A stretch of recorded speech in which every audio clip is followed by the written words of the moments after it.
Gênesis capítulo 19. O assunto deste capítulo é Ló e o juízo sobre Sodoma. Existem dois métodos que são usados graciosamente pelo Senhor de maneira a afastar o coração deste século mau. O primeiro consiste em pôr diante dele o atrativo e a estabilidade das coisas que são de cima. O segundo consiste em declarar fielmente a natureza efêmera e instável das coisas que são da terra. O capítulo 12 de Hebreus fecha com um lindo exemplo de cada um destes métodos. Depois de expor a verdade que somos chegados ao monte de Sião, com todos os seus gozos dependentes e privilégios, o apóstolo continua, dizendo: Vede que não rejeiteis ao que fala, porque se não escaparam aqueles que rejeitaram o que na terra os advertia, muito menos nós, se nos desviarmos daquele que é dos céus, a voz do qual moveu, então, a terra, mas, agora, anunciou, dizendo: Ainda uma vez comoverei, não só a terra, senão também o céu. E esta palavra, ainda uma vez, mostra a mudança das coisas móveis, como coisas feitas, para que as imóveis permaneçam. Ora, é muito melhor ser-se atraído pelos gozos do céu do que impelido pelas dores da terra. O crente não deve esperar até ser afastado das coisas temporais. Não deve esperar que o mundo rejeite antes de ele próprio desprezar o mundo. Ele deve abandonar o mundo no poder da comunhão com as coisas celestiais. Não há dificuldade em deixar o mundo quando nós, pela fé, nos apegamos a Cristo. A dificuldade está então em conservar o mundo. Se a um varredor fosse deixado um legado de 10.000 libras anuais, ele não continuaria a varrer as ruas. Do mesmo modo, se nós compreendermos o valor da nossa porção entre as realidades imutáveis do céu, teremos muito pouca dificuldade em abandonar as alegrias ilusórias da terra. Vejamos agora a parte solene da história inspirada que temos perante nós. Vemos nela Ló sentado à porta de Sodoma, o lugar de autoridade. É evidente que tem feito progresso. Tem triunfado no mundo. Debaixo do ponto de vista mundano, a sua carreira havia sido feliz. A princípio ele armou as suas tendas até Sodoma. Depois, sem dúvida, encontrou o caminho para ali, e agora encontramo-lo assentado à porta, um lugar proeminente de influência. Como tudo isto é tão diferente da cena com que abre o capítulo precedente. Mas, a razão é óbvia. Pela fé Abraão habitou na terra da promessa, como em terra alheia, morando em cabanas, Hebreus 11 versículo 9. Não encontramos um tal relato quanto a Ló. Nunca poderia dizer-se, pela fé Ló assentou-se à porta de Sodoma. Não, ele não tem lugar no nobre exército dos homens de fé, a grande nuvem de testemunhas do poder da fé. O mundo era a sua armadilha, as coisas temporais a sua ruína. Ele não ficou firme como vendo o invisível. Atentou para as coisas que se veem e são temporais, ao passo que Abraão atentou para as coisas que se não veem e são eternas. Havia uma diferença material entre estes dois homens, os quais, embora tivessem partido juntos do princípio, atingiram um fim muito diferente, tanto quanto se refere ao seu testemunho público. Sem dúvida Ló foi salvo, todavia foi como que pelo fogo, porque, verdadeiramente, a sua obra foi queimada.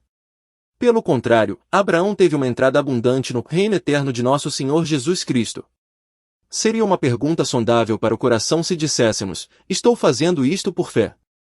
Tudo que não é de fé é pecado, e sem fé é impossível agradar a Deus. Compare Romanos 14 versículo 23 e Hebreus 11 versículo 6. Além disso, não vemos que a Ló tivesse sido permitido gozar qualquer dos altos privilégios e distinções com que Abraão foi favorecido. Em vez de receber a visita do Senhor, Ló afligia sua alma justa. Em vez de gozar de comunhão com o Senhor, está a uma distância lamentável do Senhor, e, por último, em vez de interceder pelos outros, ele tem muito que pedir por si próprio.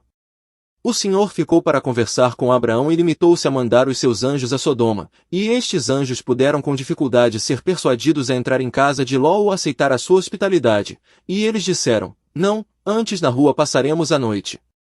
Que repreensão! Que diferença na prontidão com que foi aceite o convite de Abraão, como se depreende das palavras: assim faze como tens dito. Existe muita coisa no ato de alguém participar da hospitalidade de outrem.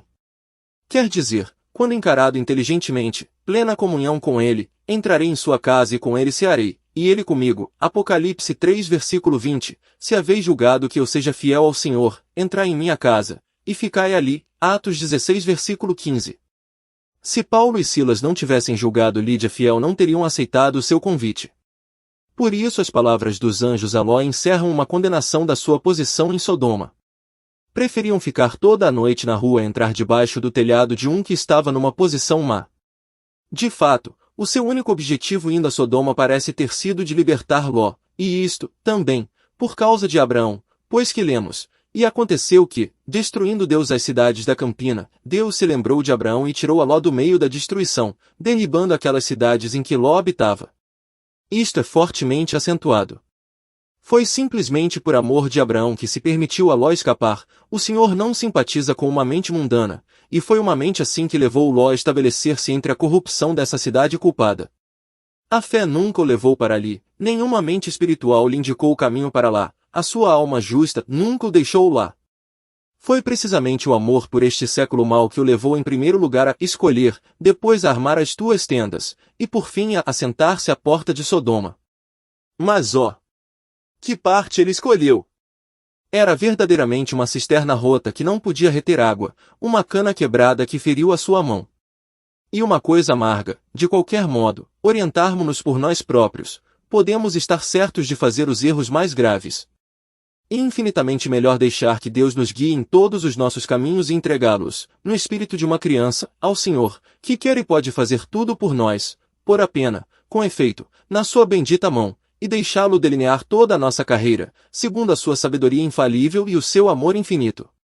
Sem dúvida, Ló pensou que estava fazendo bem para si e sua família, quando se mudou para Sodoma, porém, o resultado mostrou como ele estava equivocado, e ressoa também aos nossos ouvidos uma voz de profunda solenidade, uma voz que nos diz para termos cuidado no modo como cedemos aos desejos de um espírito mundano.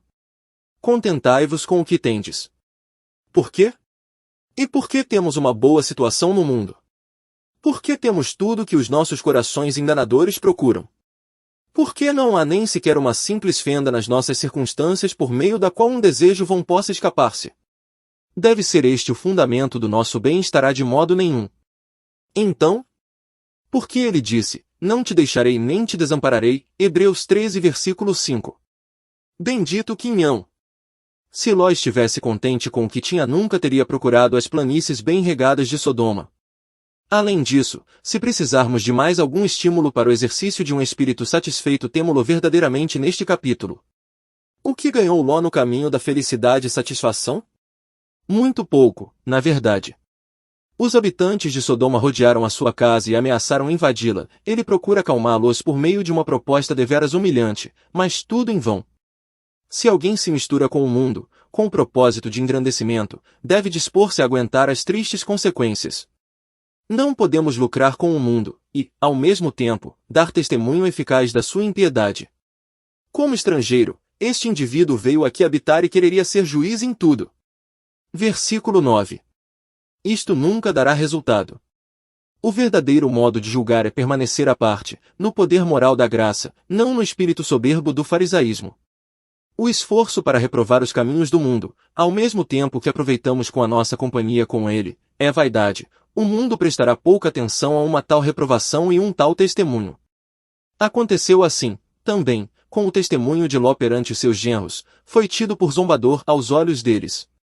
É inútil falar de juízo vindouro ao mesmo tempo que temos o nosso lugar, a nossa parte, e os nossos prazeres, na própria cena que vai ser julgada. Abraão estava numa situação muito melhor para falar de juízo, tanto mais que estava inteiramente fora dessa cena. A tenda do peregrino em Manre não corria perigo, embora Sodoma estivesse em chamas. Oh! Se os nossos corações desejassem mais os frutos preciosos da nossa situação de estrangeiros, de modo que, em vez de termos de ser tirados, por força, à semelhança do pobre Ló, do mundo, em vez de lançarmos atrás um olhar hesitante, pudéssemos, com santa alegria, correr como bons corredores, para o alvo. Evidentemente, Ló suspirava pela cena que foi forçado, por poder angélico, a abandonar, porque não somente os anjos tiveram que pegar nele, e tirá-lo à pressa do juízo iminente, mas até mesmo quando exortado a escapar por sua vida, aliás tudo o que ele podia salvar da catástrofe, e fugir para as montanhas, ele responde, assim, não, Senhor.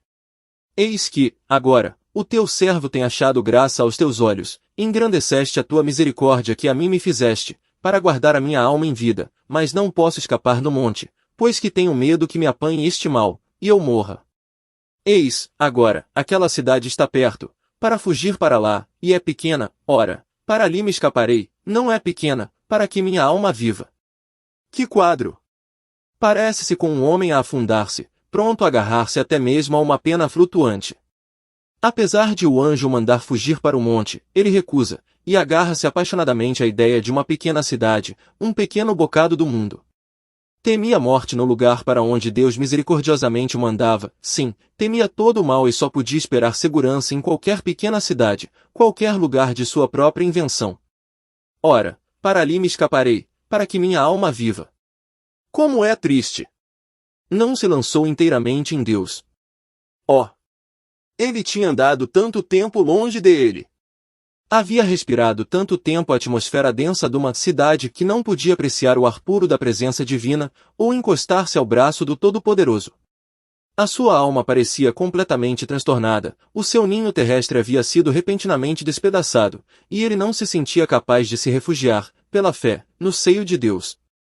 Não havia cultivado a comunhão com o mundo invisível, e agora o visível desaparecia debaixo dos seus pés com rapidez tremenda. Enxofre e fogo, desde os céus estavam prestes a cair sobre aquilo em que estava posta toda a sua esperança e afeto. O ladrão o havia surpreendido, e ele parece ter perdido toda a energia espiritual e todo o domínio de si mesmo. Ele chegou ao extremo de seus recursos, está esgotado, mas o elemento mundano, sendo forte demais em seu coração, prevalece, e o força a buscar refúgio numa pequena cidade. Contudo não se sente tranquilo até mesmo ali, pois deixa e dirige-se ao monte. Faz, com medo, o que não quis fazer por ordem do mensageiro de Deus. E, então, vede o seu fim. As suas próprias filhas embriagam-no, e na sua embriaguez ele torna-se um instrumento de trazer à existência os amonitas e os moabitas, os inimigos declarados do povo de Deus. Que sudário de instrução existe em tudo isto? Que o amigo veja nisto o que é o mundo. Veja que fatal coisa é deixar que o coração o siga. Que comentário não é a história de Ló daquela breve mas compreensível admoestação, não ameis o mundo. As sodomas do mundo e as suas Zoares são todas as mesmas.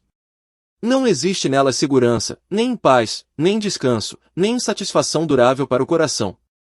O juízo de Deus permanece sobre toda a cena, e ele apenas susta a espada em paciente misericórdia, não querendo que ninguém se perca, senão que todos venham a arrepender-se. Sigamos, pois, uma conduta de santa separação do mundo. Tenhamos a esperança, enquanto nos mantemos fora de todo o seu curso, da vinda do Mestre. Que as suas campinas bem regadas não tenham encantos para os nossos corações. Que as suas honras, as suas distinções e as suas riquezas, sejam vistas por nós à luz da glória vindoura de Cristo. Que, à semelhança do patriarca Abraão, possamos estar na presença do Senhor, e, desse terreno elevado, olhemos para a extensa cena de ruína e desolação, para vermos no seu todo, por meio do olhar antecipado da fé, como ruínas fumegantes. Assim ela será. Os céus e a terra que agora existem, pela mesma palavra se reservam como tesouro e se guardam para o fogo, segundo Pedro 3 versículo 7. Tudo aquilo por que os filhos deste mundo andam tão ansiosos, que procuram tão avidamente, porque lutam tão ferozmente, será queimado. E quem pode prever se não será em breve? Onde está Sodoma? Onde está Gomorra? Onde estão as cidades da Campina, essas cidades que uma vez eram tudo vida e movimento e azáfama, onde estão elas agora? Desapareceram. Foram varridas pelo julgamento de Deus. Consumidas pelo seu fogo e enxofre. Bom, o seu julgamento permanece agora sobre este mundo culpado. O dia está próximo, e, enquanto o juízo está iminente, a doce história da graça é contada a quantos a queiram ouvir. Felizes daqueles que ouvirem e crerem essa história. Felizes daqueles que fugirem para o monte da salvação de Deus. Aqueles que se refugiarem atrás da cruz do Filho de Deus, e ali encontrarem perdão e paz. Deus permita que o amigo destas páginas possa saber o que é, com uma consciência purificada do pecado, e as afeições do seu coração purificadas da contaminação da influência deste mundo, esperar dos céus o Filho de Deus.